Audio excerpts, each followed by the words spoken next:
Hello and welcome to Big Band Exchange. We will begin momentarily, but as you can see, I'm here in our beloved Mel Lastman Square in Toronto, and I'm thrilled to introduce to you this new, exciting online program. I'm Danielle Angera with Cinematoscape, an award-winning arts and film company here in North York, and I'm here with my partner. Hello, I'm Simeon Taule. For the past 25 summers, big bands have been filling this square with the sounds of swing. And big bands have enticed hundreds of people to dance and enjoy time together every Sunday evening. We had a great time last year, and we're so looking forward to seeing you this summer. Even though right now we can't meet in person, we can still celebrate the joy of music. That's right, in this Big Band Exchange, we are celebrating music by connecting, sharing our love of music, telling stories, exchanging information, and of course, playing our favorite tunes. We wouldn't be here today, or you there, without North York Arts. North York Arts is an art service organization that collaborates with artists and organizations to promote arts programming in North York. This series features 4 favorite big bands that would have played live right here on this very stage this summer. The members of these unique bands have reached out to music lovers across Toronto and exchanged musical ideas, anecdotes, and memories. Now you have a chance to enjoy it all as they swap the stage for our favorite medium, the screen. Of course, we have one last important point to recognize before the Big Band Exchange begins. Please let us recognize and acknowledge that each of us is joining from different parts of Turtle Island, and Indigenous people have been here since time immemorial.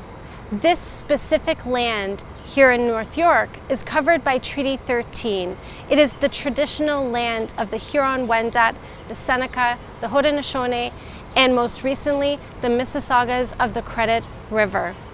We are truly grateful to live and create on this land. We wish to thank generations who have cared for the land before, those who continue to, and be knowledge keepers of this land today. North York Arts recognizes that this land acknowledgement is part of a continuous process towards truth and reconciliation. We also acknowledge that we're in a time where systemic racism continues to be enacted on both the Indigenous and Black communities.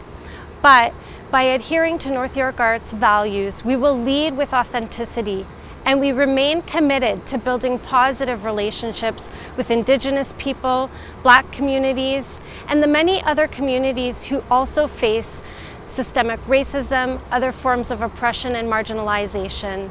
We remain committed to building positive relationships with the wider community and the environment. We thank you, and thank you for acknowledging this time with us today.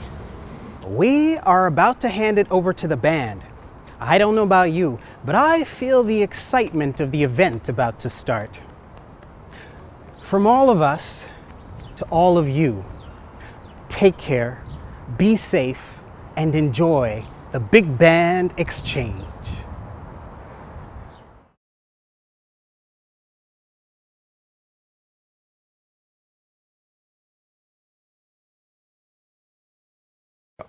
Hi everybody, I'm Martin Loomer, guitarist and arranger and band leader of the Orange Devils. And over here to my side is Merlin Williams, arranger and lead saxophonist for the Orange Devils. Saxophonist. I get a chuckle out of that pronunciation. He's the straw boss who makes sure we start on time and end on time and know what I'm doing. And we'd love to play some music by the Orange Devils and by the bands that inspired us with our mandate of Black big band music from the 1930s. And we'd love to start off this program for you, thanks to North York Arts, with a wonderful piece of music originally recorded in 1938 by the Mills Blue Rhythm Band, and it's called Dancing Dogs.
Recorded live in downtown Toronto at the Monarch Tavern. That was Martin Loomer's Orange Devils with Dancing Dogs, composed and arranged by the pride of Grimsby, Ontario, way back when. That would have been Will Hudson, before he left Canada to make a great name for himself in the United States. That was actually the very first track that we played on the very first Orange Devils gig, just down the street from here. Remember, at when the Train Studio was still around? Oh, That was wow. the very first track that we played on that night. And one of the other tunes we were going to play was our closer that night. Oh, and that would have been Dr. Kira Payne on the tenor saxophone. That was then. indeed the late, great Dr. Kira Payne on tenor. She's actually been gone, was it like 5 or 6 years now? Yeah. Something like that. It was when I was away on a ship, and I think she and Jim Galloway died right around the same time, didn't they?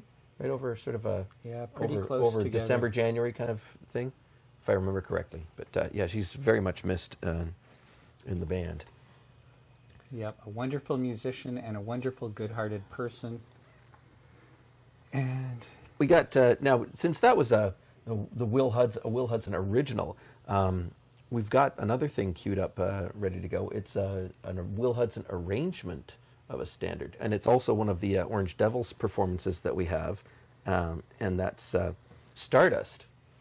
Stardust by the Hudson DeLange Orchestra. Yeah, and it's and it's one of those rare tracks where you actually have a guitar solo on it. Yes, I play very, very, very few solos, but on the original recording of this, Will Hudson's band had a wonderful guitarist named Buzz Etry in the band, and so I kept the guitar solo like the original, and I hope you enjoy this. It's the great classic, Stardust.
Boy, oh boy, when I listen to that, I have to remember how many hours it took me to take all those notes down off the recording and put them on paper so that the band could actually play that number. Actually, I've got a funny story about Stardust. You remember a couple of years ago there was a gig that you couldn't make, because Yeah. you effectively double booked yourself on high holidays. That's right. Okay, so, and I went in and played the guitar book in front of the band for one night. Mm-hmm. Okay, I called Stardust because I always really liked that arrangement, completely forgetting that there's a guitar break in the middle of it. And I got up to that, it's like, okay, grab the mic, pull it down, and play something. And apparently I managed to pull that off, but I'd completely forgotten that there was a guitar solo in the middle of there. Well, there's so few and far between in our band. Yes. I mean, you got to remember in our band, it's an acoustic guitar. There's no pickups, no amplifiers, no electric anything. No electric guitar, no It's a pre-electric just guitar. Pre-electric guitar.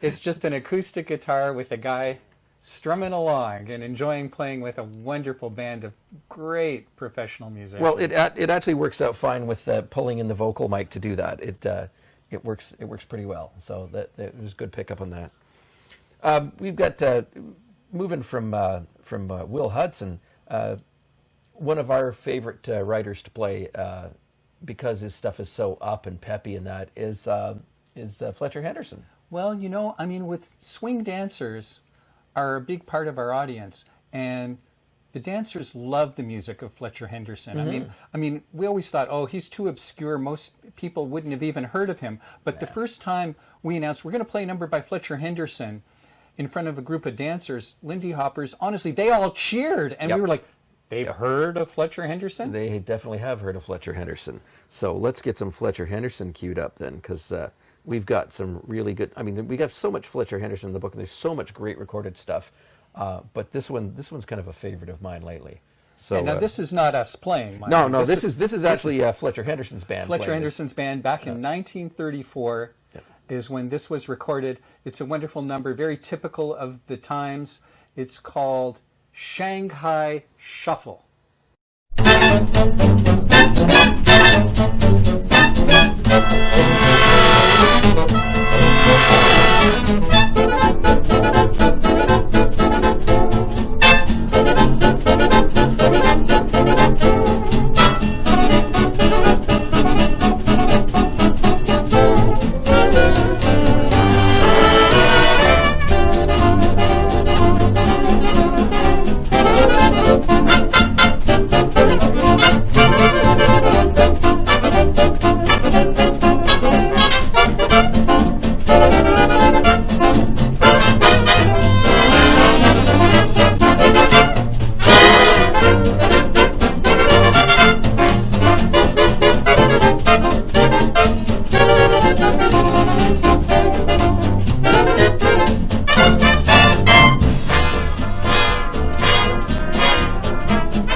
says Shanghai Shuffle. Yeah, I just wanted to talk a bit about, hey, out there, how are you doing during this pandemic? I hope you're doing okay. It's been a tough time for a lot of us, I know, and I know a lot of you must be missing the Sunday serenades at Mel Lastman Square that North York Arts puts on every summer. I mean, I hope this helps fill the gap in a little bit. I hope when you hear this wonderful music, whether it's the Orange Devils playing or whether that's the original orchestra's playing, that it makes you want to get up and dance, or that it brings a smile to your face. You know, a lot of people have been saying, I've had messages from listeners saying, you know, oh, we miss hearing you every month at the Monarch Tavern, hearing your band, and we really hope when things get back to normal, that'll be part of the new normal as well. I heard from my friend Pip Wedge in his 90s, and heard from young Elizabeth out in Kingston, who was also saying, yeah, you know, hearing you guys for the first time inspired me to take up swing dancing. I've even got proper shoes now. Wow. And I would take the train in every month to come and hear you guys, and I really miss it now. And now it's just like me and my friend Kathy having a Zoom conference and listening to some of the music and having a drink. But we really hope that, you know, live bands of all sorts will be back in clubs again so that we can come and enjoy them sooner rather than later. So whether you're one of our listening fans, one of the jazz fans who comes out to listen to the band and the great soloists, or whether you're someone who comes out because you want to dance, or whether you're a bit of both, you know, we're thinking of you, and you're in our thoughts as well, and we know that we're in your thoughts. I mean, a lot of the musicians, of course, are struggling with no work. You know, when your life is playing in a bar, you know, 6 nights a week, and all of a sudden none of that happens anymore for months and months, people start to wonder, what am I? What am I doing with my life? It's like, you know, my whole identity's been wrapped up in playing a horn or whatever, and it's a tough time, but we're all coping one way or another. And the Orange Devils have a video with all the musicians actually playing their parts, although not all in the same room at the same time, that we've got coming up for you a little bit later on. Yeah. It's worth mentioning, though, that since we're talking about actual live performances, there may be some people who don't know that we play, normally we would play once a month at the Monarch, second Monday of every month. That's our regular gig, and you know, we've got a nice big following from that, and the dancers, and people like to listen to the band live, and it's a terrific little venue to do it. And you're going to see some shots of the Monarch later on when we show you the video that we did as well. Oh, wonderful, so wonderful. It's going to be kind of cool. Well, we're going to carry on with another Fletcher Henderson. Another Fletcher Henderson. But this is the Orange Devils playing it. This is another one of the live recordings that we have of the band, and this is the Fletcher Henderson's arrangement of. I guess it's Jelly Roll Morton who wrote King Porter Stomp. Jelly Roll Morton's composition. Alrighty. Fletcher Henderson's classic arrangement, originally recorded in 1934, but then later on, Benny Goodman got a hold of the arrangement when he hired Fletcher to be a staff arranger for Benny Goodman for his own orchestra, and he recorded this to great effect with Harry James and of course Benny himself and everyone, and it's called the King Porter Stomp.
you, the Orange Devils.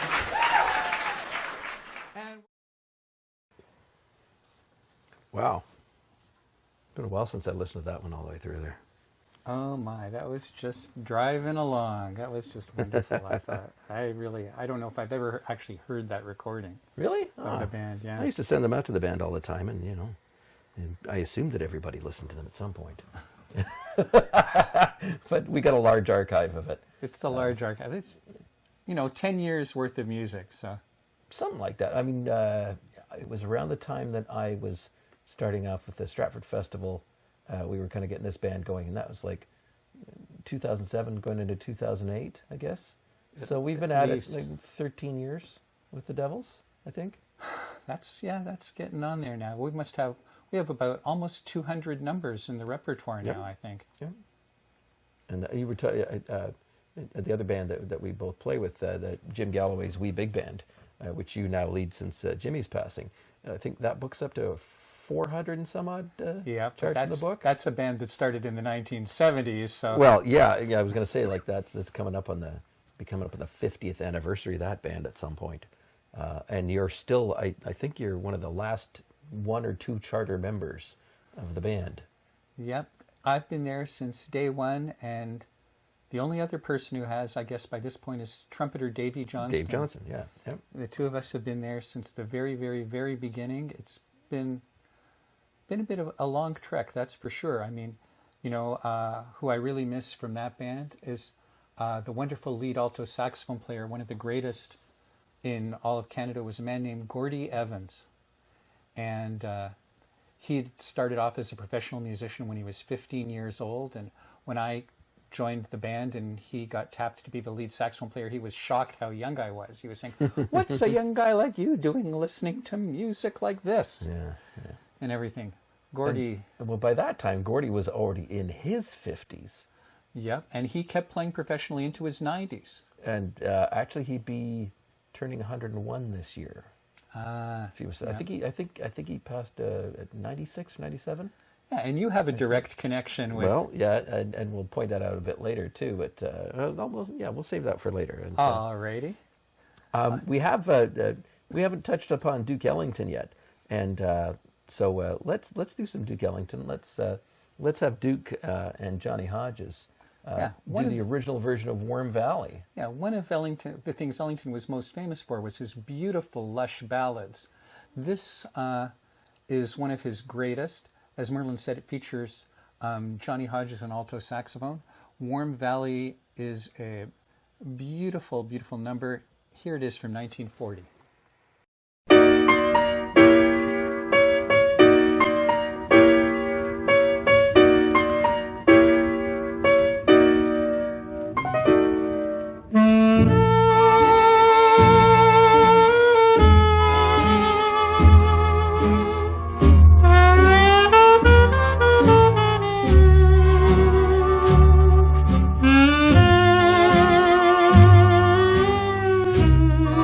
Mm-hmm.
Wow. Yeah, what a beautiful alto saxophone sound, huh? Sublime. Yeah. That's so And- graceful. And in the Orange Devils, who plays that saxophone solo? I play it significantly less gracefully than that, but I mean, my influences are a little bit different from Johnny Hodges. Although one of my big influences was influenced by Johnny Hodges Who would originally that as well. be? And that was, well, Phil Woods, because I learned that tune off of a Phil Woods album. Oh, really? Yeah. So you heard that before you heard Well, it the was Duke that- Ellington original? It was a little stronger in my memory. There's a Phil Woods album called Flowers for Hodges, and it's actually a tribute to Johnny Hodges. Oh, and he really? plays that. I think he plays Isfahan as well, and some other tunes that he wrote that are dedicated to Hodges. But yeah, I kind of learned the tune off of that, and then went back and then rediscovered how Johnny Hodges actually played it in the first place, which is a kind of interesting workaround version of it. Yeah, that's an interesting way to have come sort of in a circle around till you ended up back at the original. Yeah. All right. So the next thing we've got up is some more Ellington, and it's actually the Orange Devils playing an Ellington tune called "Stompy Jones," and this was recorded fresh for this broadcast because we wanted to have something new to present to you rather than previous recordings or older recordings and things like that. So we actually managed to contact everybody in the band and get them to do a remote recording. So I had to mesh all the parts together, which is a little bit complicated to do, but I got a lot of practice in, given that I've been out of work for a while. But that's not all. That's the audio part of it. The Plus audio, video, plus right? the video as well. Yeah. So there's an actual video that goes with, and so we're going to let you have a sampling of that right now.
So here we go, Stompy Jones with the Orange Devils. That was a lot of fun to put together, and it was, like I said, it was a little bit of a complex thing to do. And you'll notice in there, you saw me, upper right-hand corner. That's Gordy Evans' old horn. That's from like the late 30s, early 40s, that instrument. So when he passed away, his son gave His son Morgan sent it to me. He said his dad wanted me to have it, and then he actually just chucked it in the mail and mailed it up from the States. Wow. Yeah, it was fantastic. And he gave me a choice. Gordy had a couple of ones, but I knew which one I wanted. It was the one that he'd used when we were playing together for so many years. So that's the one I got, and that's the one you see there in the video. And putting the video together is really interesting because we had so many places and different people to do. Some people were able to do their own audio and video from home and did that. Find about half the people in the band did that. But some of it I knew I wanted to capture the video myself, so I actually went and did all of the rhythm section stuff as well as my own video. And so you just put on a mask and drove to various locations. Yeah, exactly. Plus the soloists, because you see in there how we managed to put Scott and Tom and top of everybody else. So Scott Suddy, the trombone soloist, and Tom Skublix, the clarinet soloist, you'll see them. You saw them at the end of the video, kind of hovering over everybody else with no background to them, because we shot them on a green screen like they do in movies for special effects. Sakes. Well, I did that with Tom Jestat as well. If you go back and watch Tom Jestat's drumming, you see that he's in front of the Monarch Tavern, right? So I shot him in a green screen and replaced the green background with the Monarch Tavern shot. Oh, so he didn't actually take his drum set down? No, he did not take his drum set to the Monarch Tavern and play outside there. Plus, I think if you look at the shot, it's probably from the winter time. So and then of course we've got the interior shots of the Monarch with Scott and Tom at various places around the bar in the background. Oh my! And so you composite all that stuff together and assemble it. It's a very interesting way of doing it. You think of jazz as being a spontaneous music, but you've got enough written material that you can sort of plan around that. And I had a lot of fun putting that one together. I've had a lot of practice doing that this summer too. I've done some videos for the Jazz Mechanics, and then I did a video project of my own that became sort of Brampton's Canada Day present. It was the Hockey Night in Canada theme, and then we shot that in an arena. The socially distanced hockey game. Yeah, so that's a lot of fun too. Maybe we should add that into the links and something like that at the end, and people can go check those things out if they want. But yeah, I've had a lot of practice this summer because there's no gigs, there's no place to play. Let's make videos. Let's do music things. Let's have some fun recording stuff.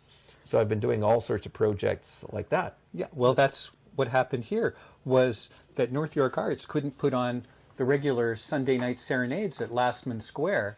And so the producer, Fanny Martin, reached out to me and said, could you put together a program that we could play? We have a budget, we still want to use it, and we want to support the wonderful musicians playing in all of the big bands.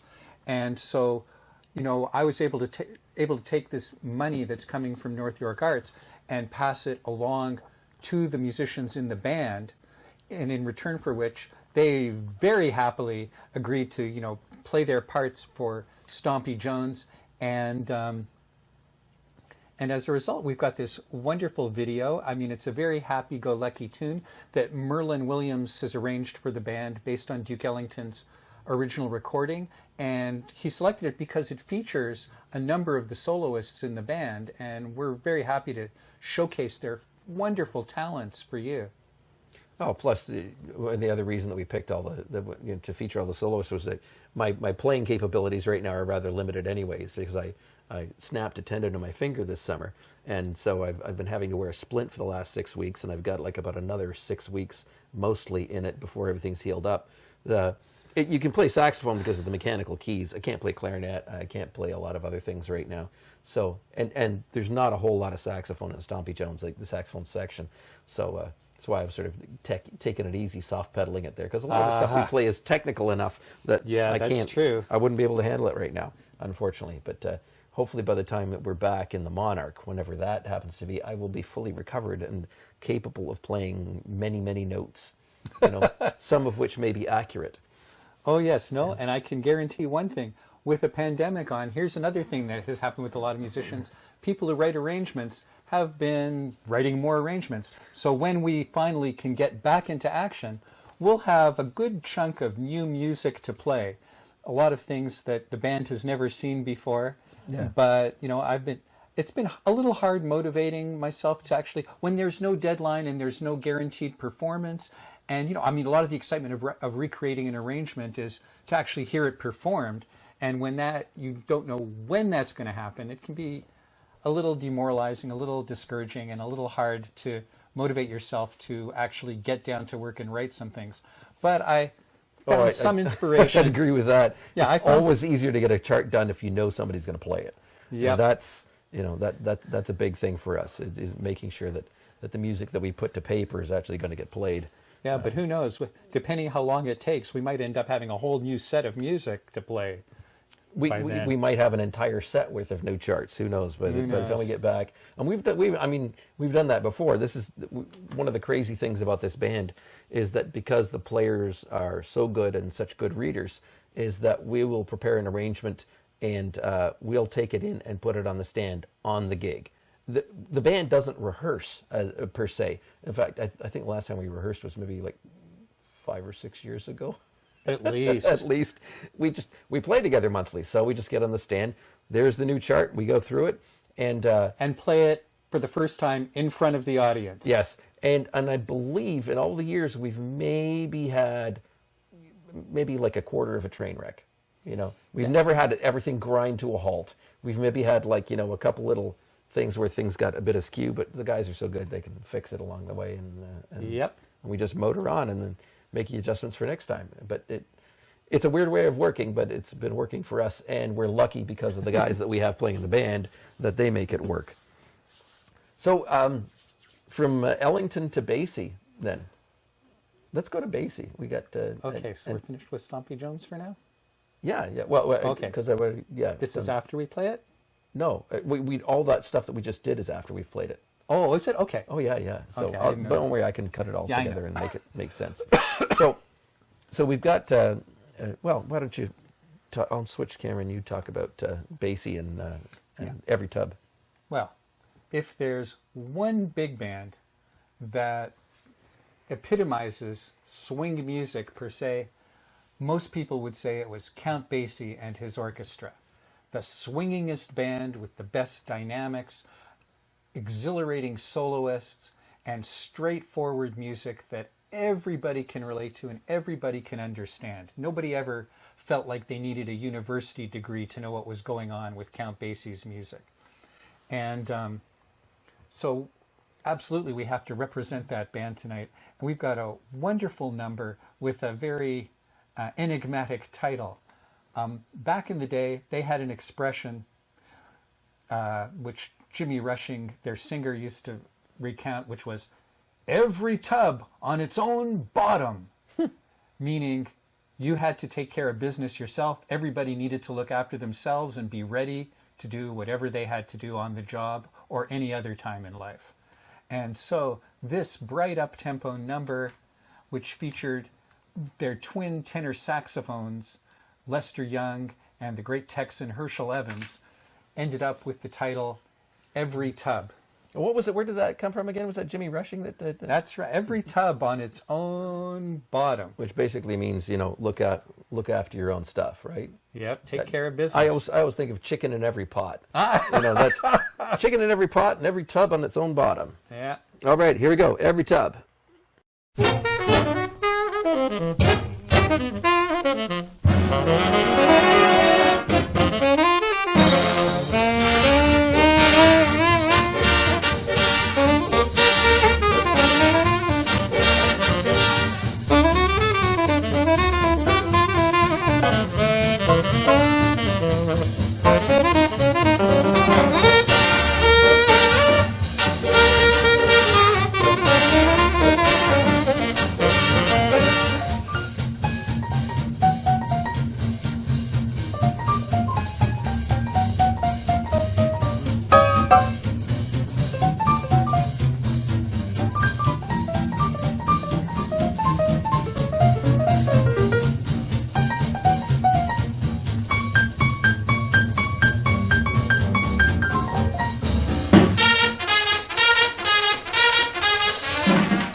and one of the more abrupt endings. And It's a great end. Now, but we were so focused on Herschel Evans and Lester Young, we forgot to mention the great Buck Clayton playing trumpet on that. Talk about your relationship with Buck Clayton, because a lot of people might not know about that. well, Buck Clayton, who was, what can I say? He was Billie Holiday's favorite trumpet player. He was known as the most handsome man in jazz. His nickname in the band was Cat Eye. And I'm not making any of this up now. And I have to tell you, I was fortunate enough to be introduced to Buck Clayton. He came up to Toronto and wrote a couple of arrangements for Jim Galloway's Wee Big Band in 1987. And after hearing our band and seeing the music and everything, he said, "Who wrote out those music parts? They look so great." And so the next thing I knew, somebody came up to me and said, "Mr. Clayton would like to meet you." And we spoke for a good half an hour or so. And by the end of it, the next thing I knew, he was saying, "Good, I'm sending all my scores up to you now that I've got your address. I want you to write out all the parts for the big band that I'm now leading in New York." And he said, very seriously, "And don't forget to send the bill." He was very worried about making sure that I got paid. And so from True then musician, on, he wants to make sure that everybody gets paid for the Yep. gig. Yeah. And so from then on till his demise, I was his music copyist, preparing his orchestra parts, his lead sheets, whatever, any music he needed written out. I was the one to pick up a pen and music paper and be his scribe, as it were. Back in the old days when we actually did that By with hand pen and instead ink, of with instead of on a software. computer. That was one of the cool things when we started the Orange Devils, because the previous band that we had, Rockin' on Rhythm, everything was manuscript Handwritten, parts. that's right. You and I hand wrote all those things out. But then, of course, we'd moved on from that, because that was in the mid '90s, and then music software had developed to the point where we could rely on it to make good parts and that. And of course, that makes it a lot easier, because if somebody in your band loses their book and loses all the music, you don't have to rewrite it out again. Just print out a new set of parts. Oh, the other thing that the software makes easy is you have a different singer come in and they need the song Yeah. a step higher, a half step lower, whatever it You is. can push it around and so, yeah. It's much easier to manipulate the data than writing the whole thing out again. But when we started the Orange Devils, I remember we said, let's put everything into Finale so we have everything there, and we can. And it was great too, because if you have people subbing in, they say, "Oh, I wouldn't mind to look at the book or some of the tricky stuff before sub into the gig," and we just send them a PDF file. Yep. So easy. Email them some music and say, "Have a look as long as you like." Yeah. I mean, it's when you think of it, it's pretty funny that here we are using 21st century technology on music that's like 80 or whatever years old. That's like 1930s. Well, it's 2020, so like the sort of the swing era, as they say often, is like 1935. Okay, it's like, well, that's 85 years ago, So we're going to be coming up to the point now as we play things like. We play a Duke Ellington tune a lot called The Mooch. And that tune, he wrote in the 20s. So at some point on a gig, we're going to be like, hey, we're going to play a tune for you now that's 100 years old. Exactly. Which doesn't sound like much to classical music fans, but, to people who listen to the music that we do. I mean, we're used enough to having a direct enough connection to the things. It's kind of like a 6 degrees of Kevin Bacon kind of thing, but have you ever figured out how many steps to a particular person you have? You work directly with Buck Clayton, who worked directly with Count Basie. It's 2 steps to get to Count Basie for you. That's right. I can get to Duke Ellington in 2 steps. Really? Because I used to be Ron Collier's copyist and played in his band, and Ron Collier wrote for Duke Ellington in the late 60s and early 70s. Oh, yes. No, I knew Ron as well. He had some very amusing stories about working for Duke Ellington. Had a lot of great stories about Ellington. But that's another one of those things where you just feel like connected to the lineage of the music. I remember when I was at Humber, one of the instructors, I think it was Don Johnson, used to say to the guys, sort of chart back and see, look at your teacher, look at their teacher, and you get a sense of being in a tradition that way. And that's quite interesting, like being able to get to Duke Ellington in 2 steps. that was pretty cool. But I've managed to meet a lot of other heroes and things like that along the way. I mean, we've both seen a lot of live jazz, especially in the sort of heyday of it in Toronto in like the 70s and 80s, when there was, you'd have like big American touring players and stuff coming in for a whole week at a club. I remember going to see Pepper Adams at like either Basin Street or Bourbon Street, and he was there for a week. I remember going to see like Wynton Marsalis playing there. You know, when Heck, he I was remember first going to big. see Joe Venuti. You saw Joe And Venuti. how old was he then? I mean, And I still remember you telling me the story about going to the El Mocambo and seeing Mingus.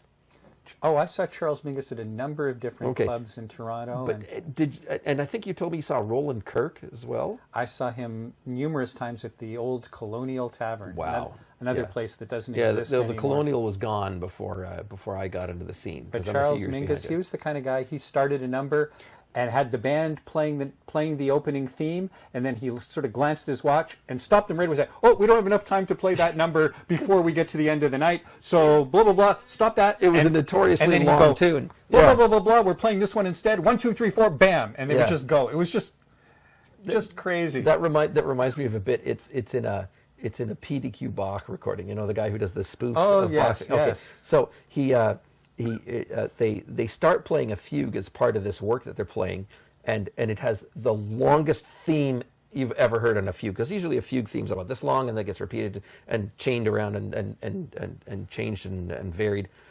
This had the longest thing ever.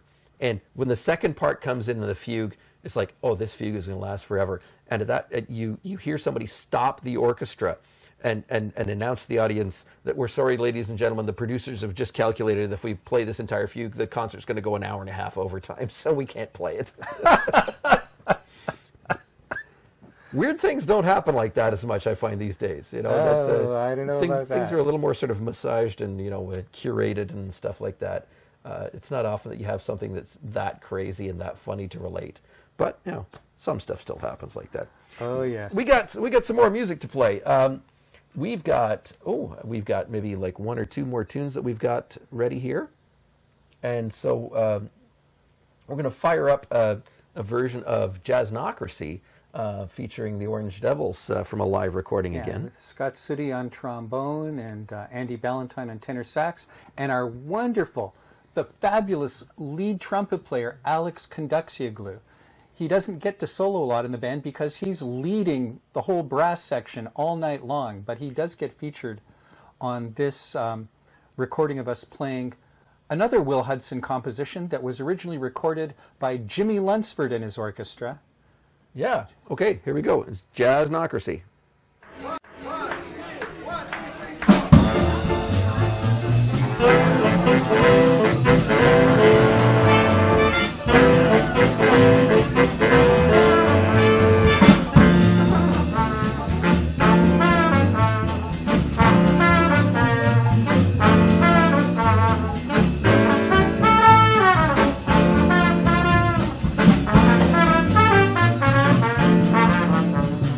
Thank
Okay, we'd like to wrap things up here with another number from the wonderful Count Basie Orchestra in the late 1930s. And of course, one aspect of the big band era that we haven't really delved into too much in this particular program was the vocalists. But Count Basie had, who I've always considered to be an ideal big band vocalist, the wonderful blues shouter Jimmy Rushing. Now, even though Mr. Rushing, who was also known as Mr. 5 because of his height and weight, even though he was known as a blues shouter, I mean, with a lot of respect, the fact is that he was a very well-trained musician, an extremely capable pianist, and was equally as comfortable singing jazz standards, ballads, and any type of music, not just the blues. And we have an example here of the early Count Basie Orchestra in an arrangement by one of the great arrangers and one of the great seminal arrangers of big band arranging, Don Redman, who wrote this chart specifically for the Basie Orchestra of one of the great jazz standards, Exactly Like You. And let's just wrap up by saying you've been listening today to Merlin Williams and Martin Loomer of the Orange Devils Big Band. And we appear normally the second Monday of every month at the Monarch Tavern in Toronto. And you'll see us around at other swing dance functions and things like that. We often do the annual Lindy Hop functions and stuff. Mm-hmm. And basically, you know, anybody that's willing to pay us some money so we can go play music, you know, we're happy to do that. Yeah. So we hope you enjoyed this Sunday Serenade, as different as it is from the usual. And we're really hoping that next year we actually get to see you out there on the square, swinging out to these things, as the Lindy Hoppers say. Mm-hmm. Sounds great. And thanks, Fanny. Thanks, Tom, for all your help from North York Arts and everything, for making this all feasible. We really, really appreciate it. And for all you listeners, we hope you've had a good time. We hope we've lifted your spirits a little bit. And hang in there, stay safe, and stay healthy. And we hope to all see you in person really, really soon. For Martin Loomer and the Orange Devils, so long.